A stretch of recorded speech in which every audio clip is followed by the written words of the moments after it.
Hi guys. The movie's wonderful. I did have a chance to see it, so I'm coming from a perspective of seeing the movie, Yay. appreciating your performances.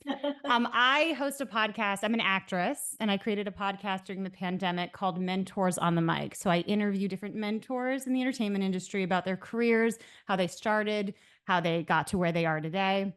Obviously, this is different because we're focusing on this movie, but I did want to ask you the question I always ask people, which is, what was your first role in the industry? Can you share with us? That I got paid for?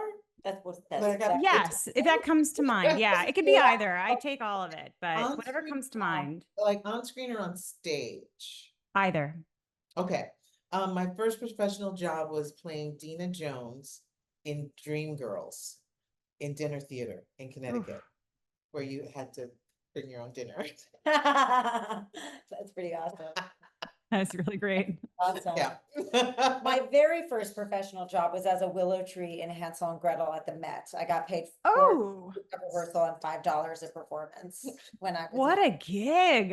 Both of you. I know a lot of people have to travel to Connecticut. That's, Wow. listen, you got to start. We got to start for somewhere. like 10 more years. So That sounds right. That sounds like it makes sense in the real world. To make an Um, actor. That's on And track.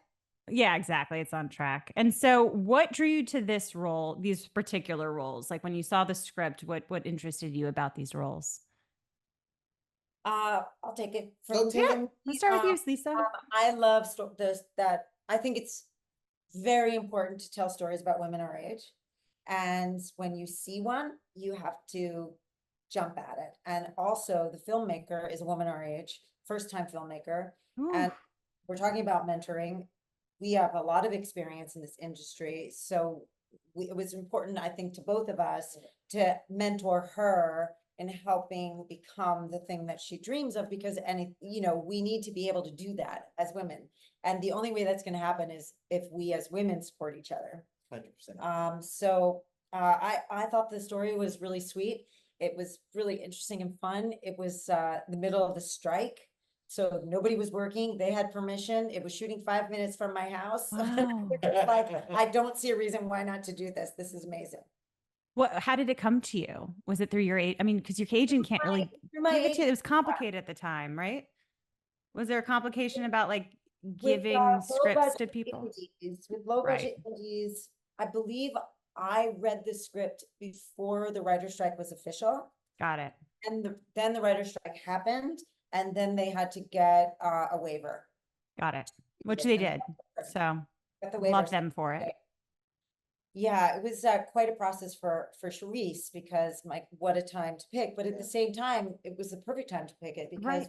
we're available. We were so available. And it was just a fun way of a really great way of getting through that time period, to be creative and play around. And And it was shot in LA, right? it was shot 5 minutes from where Which for like, I think, I mean, I'm in New York, I'm a New York actor, but for LA actors, I never, like, I hear that that's like the dream that like because obviously we want more and more things to be shot in the city. And so I felt like, Absolutely. I mean, yeah. I'm the kind of person that I'm jealous of every trailer that is in my neighborhood ever for production, no matter what I don't even know what they are. yeah, I'm the same way. I'm the same. And you see those posters, you're like, what are they filming here? What are they filming? Yeah. Yeah, exactly. Absolutely. Absolutely. Yeah. I mean, love working in LA. There was a time when you could work in LA or New York. Right. Right. And those are the two major cities that we were in. And then just as I moved to LA, that's when all the productions started leaving Did you go to Vancouver? LA. Also? I never went to Vancouver, but I went to Toronto Oh, that's quite a even bit. worse, Went to 'cause that's so Toronto far. quite a bit. Yeah. I was in Vancouver. a Atlanta. lot. You know what? I did a movie in Atlanta, but I Yeah. haven't really shot TV Yeah. in Atlanta. Atlanta and Louisiana. For sure. Wait, where was Suits? Because that was another Toronto. long-term show for you, Toronto. Okay, Yeah. and then Vancouver, you said. So Brooklyn guy was in Vancouver. Yeah. Amazing. We're on the same NBCU. Yeah, we were. So we would see each other at all the events. That's Oh, right. that's great. Oh, so have you guys ever worked together before? Was that also something Well, that? we were both on Lone Star. Right. Right. No, we didn't have seats. Maybe We we had kinda one did night together. Yeah. But you never like worked together in the same scene next to each other. our kids went to the same elementary school, and Right. we were on the same network at the same time, and it's Yeah. just been sort of like this the whole time, Right. so. So to answer your earlier question, I mean, one of the reasons why I came on was because I got to work with this lady. I was like, well, Yeah. if Lisa's doing it. I love that. No, but it's Thank you. true. It's true. And huge fan of hers and her work for all of these years. So, you know, that's also one of the things in terms of mentoring. It's like when you get the chance to work with somebody that you admire, take it. Yeah. Even if you have to take a bag lunch. Yeah, 'cause we did. Because we you did. did. We Because were, it's gonna be a great it experience. was a very, very lowbrow. Right. Yes, yes, and to not be, you know, I don't have the same beautiful, eloquent words that Lisa has, but it was a script that I read, written by a grown-ass woman, Yeah. about two grown-ass women. Yeah, About a friendship between Yeah. two grown-ass women, and what that feels like yeah, at this stage in our lives. And it was very reminiscent of just that simple storytelling that we grew up on. yeah, You know, it wasn't these enormous landscapes. It wasn't there were no superheroes. there were no superheroes. It wasn't what do they call it? Like post-catastrophic events. Apocalyptic. Yeah. It wasn't dystopian. It Yeah. wasn't, it was just life. Yeah. And As it's a really simple story. And I think that that's, especially right now in this world of chaos that we are in, it's nice to just see a simple, sweet, funny story told where you can just relax. And it was comedic. I mean, I feel like more and more we're seeing less and less comedies and less opportunity to explore comedy. And I felt like, oh, great, it's funny. They're Yeah. funny. It's funny. That's great. And then so let's start with I wanted to ask Gina a question. So I really love the nuances in your character, right? So she's powerful, a different powerful than maybe some of the other characters you played, but obviously similar. You know, it's you. But without having to try too hard. I felt like she just knew her power. She would be able to enter the room. She knew who she was. She was confident. And I felt like she was always almost amused at all the situations in front of her. There was almost this amusement of like, oh, this is this. And there were a couple moments where it really like you leaned into that. Was that a choice that you made? Was that a collaboration with the director? Is that something that just popped on, you know, into you? Like when you read the script, it just like, it was like, that's how I want to play her. How did that come about? I think you sort of, you read the script, and I mean, I read the script, and I you know, I had certain ideas of what I wanted to do and how I wanted what I wanted to bring to the table. And then you get on set with Lisa. You get on set with Lisa and Eric. You get on, Yeah. get on, and then things happen. You Yeah. know, and so it's a living, breathing thing. I mean, Gail is their friend. Period. Stop. Full sentence. She loves them both. She wants them both to win. She loves them together. And so the amusement, I think, is what these other kids are doing. Like, what are these doing? Like, what's the problem here? I don't think she ever really fully understands The dynamics that are happening. what's happening, Right. like, or doesn't expect, or rather doesn't expect that it will devolve Right. as quickly as it does devolve. So by the time we get to the end of the movie, it's like, okay, seriously, enough. And I loved how you called it. You sort of said, you know, I'm their friend. They're my friends, because there's a moment where Lisa, your husband in the movie, who the character is named Adam, right? Adam. So Adam goes, I have friends. Like you ask him, like, well, who are your friends? Who do you hang out with? And he's like, Gail. And so you're like, no, she's my friend. But there's something nice, because as you get older, that obviously tends to happen, where you're like, sharing friends now, or no, they're still my friend, and that kind of happens in relationships. So I loved the exploration of that. There was a lot of exploration. I felt like exploration of like the complacency, the curiosity in relationships, and I wanted to know how you approached, both of you, the dynamic between the two women and the two ladies.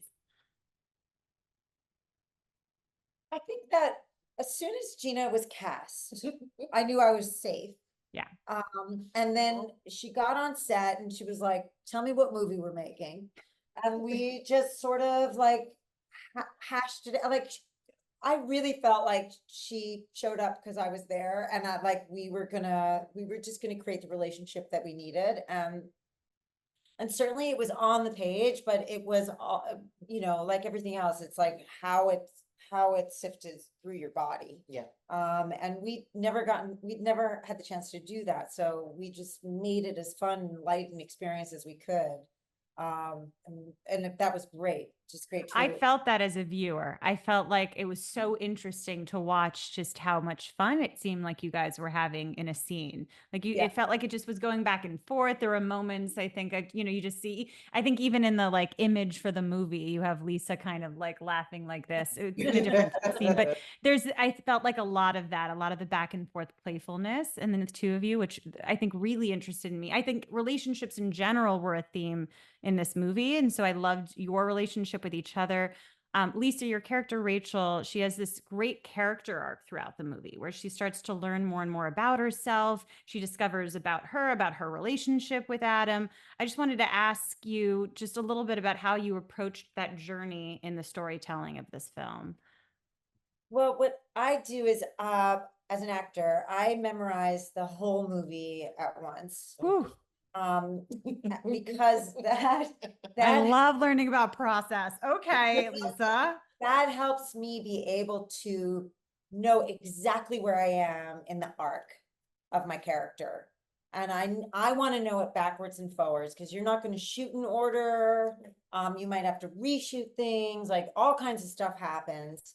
So when I can tell the whole story at once, then I have a great map in my head of where I need to be in that arc. And that's what I do.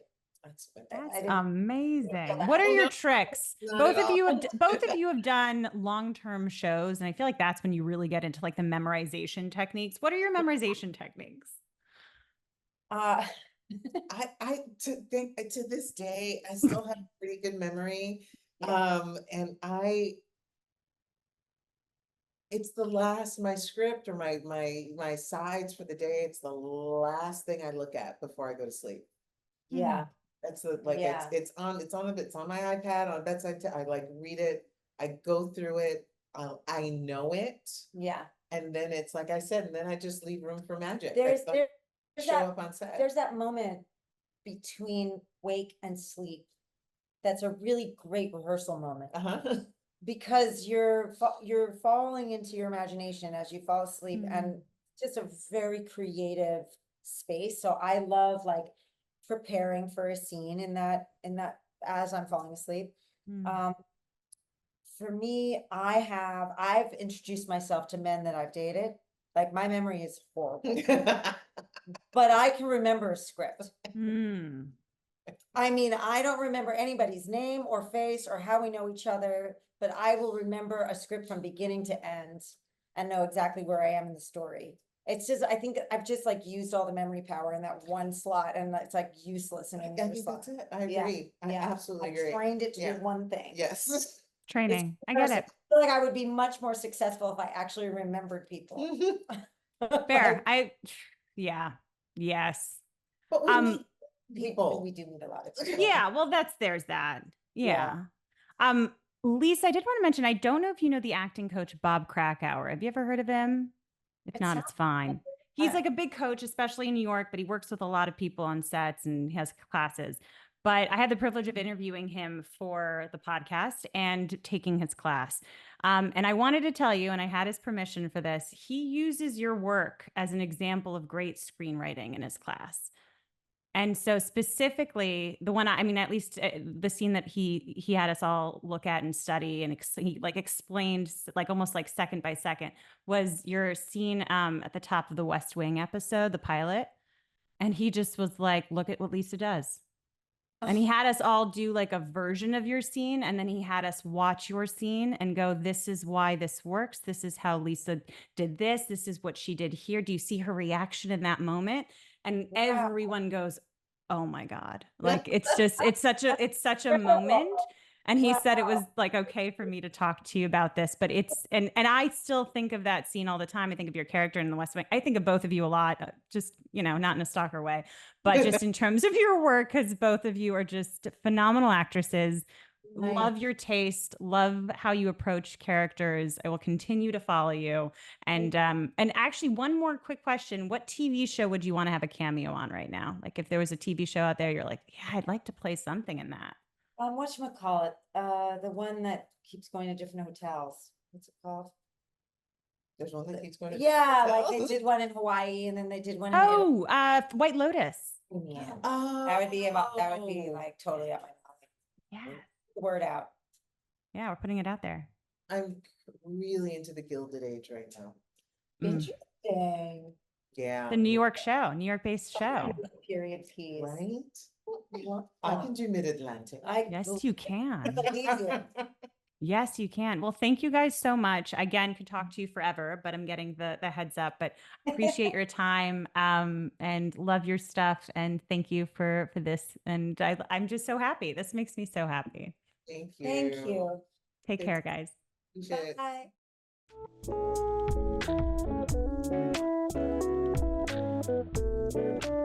Bye.